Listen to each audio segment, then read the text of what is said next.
the following based on facts and figures presented to me by your student, and with the assurance that you have satisfactorily completed the basic requirements for senior high school, I do hereby confirm you graduates this 14th day of April 2025 with all the rights, honors, privileges therein to approve.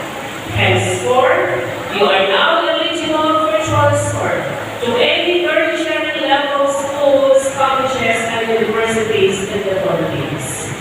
Should any one of you opt to work, I am now turning you over to your parents for support in your chosen career.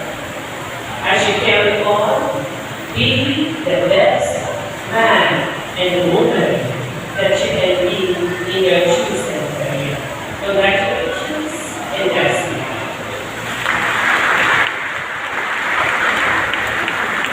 Congratulations, dear graduates in the class of 2025. May you grow to be one of the distinguished honor. May thanks a lot for finding in your